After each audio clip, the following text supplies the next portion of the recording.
Today we're going to be talking about energy and ecosystems. So let's go ahead and begin the discussion with a diagram on energy and matter. The first thing we're going to do is draw the ground. So this is going to represent our ground. And in the sky we've got some clouds. And above the clouds I'm going to write space. This is going to be outer space. On the other side we're going to have the sun, which is going to supply energy to Earth. Now let's talk about matter first. If we counted all the atoms on planet Earth right now, the number would be about the same as when Earth formed 4.6 billion years ago. That's because atoms are never really used up. They simply get reused or recycled. They don't disappear. Atoms come together and form molecules, and then these molecules get broken apart again by living organisms or weathering processes into their individual atoms.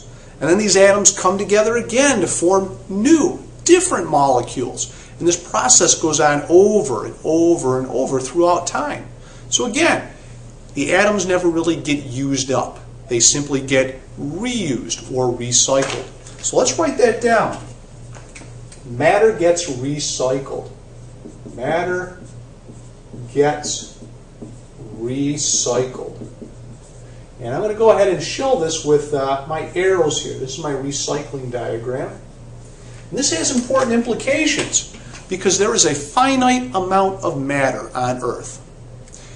And because of that, most of our resources are also going to be finite, which are topics for another video. The next thing I want to talk about is energy. Energy is going to rain down on Earth from the sun in the form of sunlight. And this is where most of Earth's energy actually comes from the sunlight. It turns out that that sunlight, when it falls on plants or algae or certain types of photosynthetic bacteria, some of that energy gets captured or absorbed. So let's write that down. But only about 1% actually gets absorbed, a very small amount. And that 1% is going to be used to support all the life on Earth, all the ecosystems. The other 99% gets re-radiated immediately into outer space as heat energy. So it's lost as heat energy. Now some of that energy that goes up into space hits some gases in an effect called the greenhouse effect. And that energy gets redirected back to Earth and gives us a comfortable climate to live in. All right? So that's a good thing. That's a good thing. However, eventually even that energy is lost to space. So the energy we have to work with is this 1% right here. What we like to say is energy flows through an ecosystem. So I'm going to write that down. Energy flows through an ecosystem. Energy flows through an ecosystem. And the energy that's going to flow through that ecosystem is going to be that 1%. And we can show these interrelationships in a picture called a trophic pyramid or ecological pyramid or energy pyramid. It goes by all those different names. So what is a trophic pyramid? A trophic pyramid is a picture that shows the energy productivity at different levels in an ecosystem. I'm going to go ahead and I'm going to write down trophic pyramid.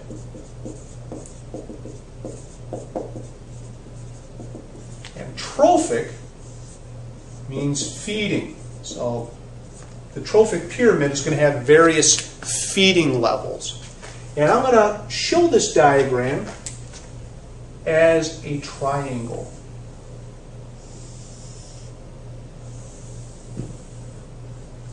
And at the bottom of the triangle, I'm going to write sunlight, because that is going to supply the energy necessary for this ecosystem. And let's suppose 1,000,000 joules of energy shine down on this particular ecosystem. Well, out of that 1,000,000 joules of energy, the primary producers,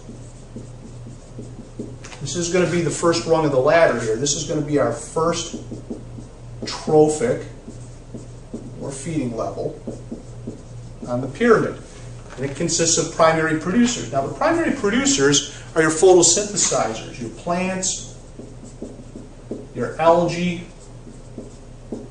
and certain types of bacteria like cyanobacteria.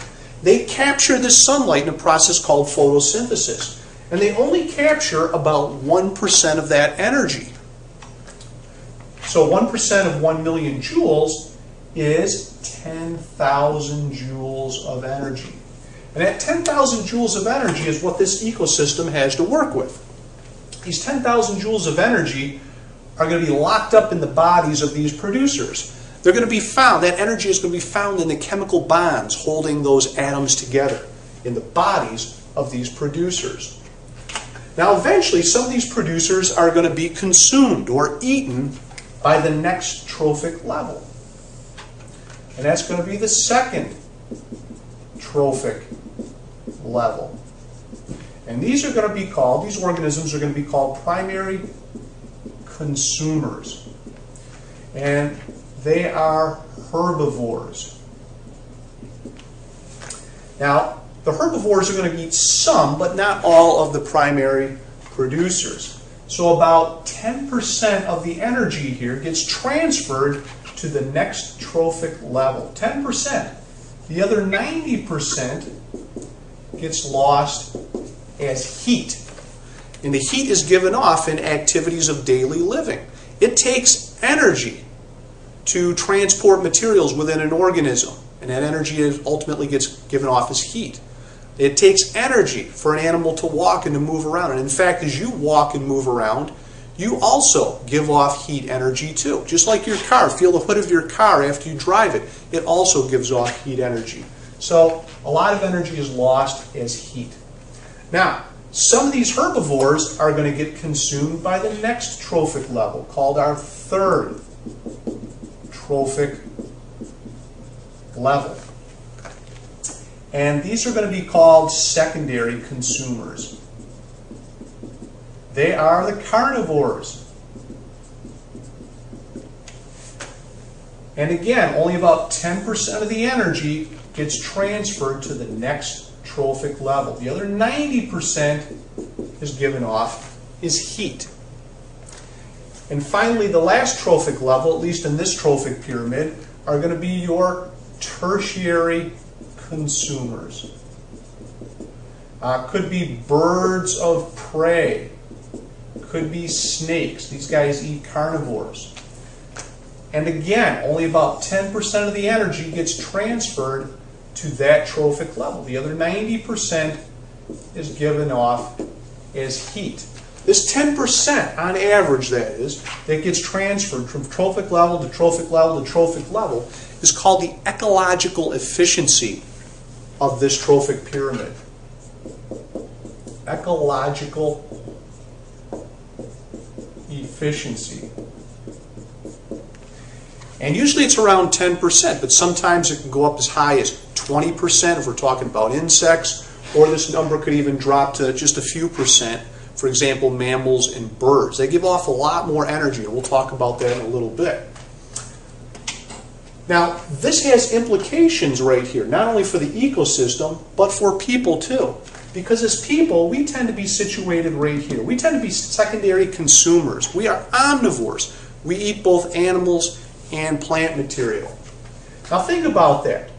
How many cows and pigs and chickens do people eat each year? So we eat a lot from that level. And think about that. All those herbivores, this entire level, every time we eat from this level, we lose 90% of the energy as heat. That's an awful big loss. What would happen, just think about this, what would happen if people, if society, instead of eating animals, ate a totally vegetarian diet? Plants, plant material. They ate fruits, they ate vegetables, they ate grains.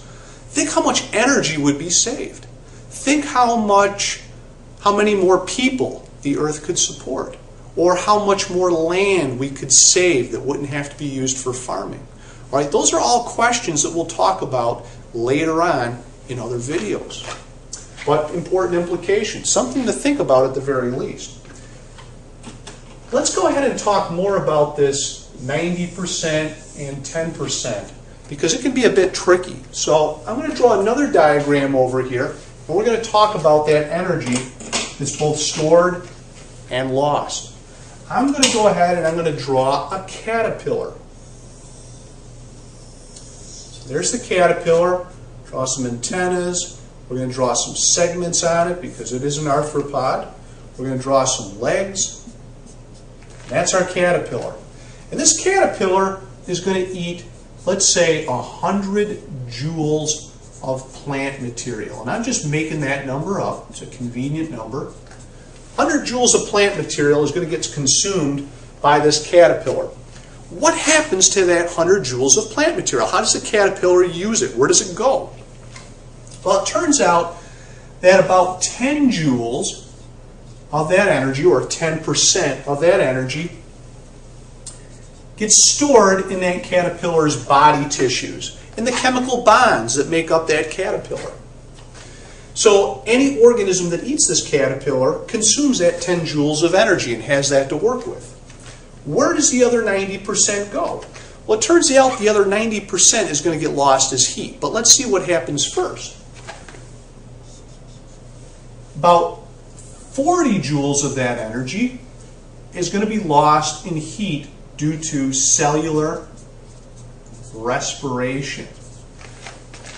Okay, the cells of this caterpillar have to use energy to help it move around, to help it find food, to help it communicate, to help it reproduce, to transport materials from one cell to another. So that energy ultimately gets lost as heat as this work is being done.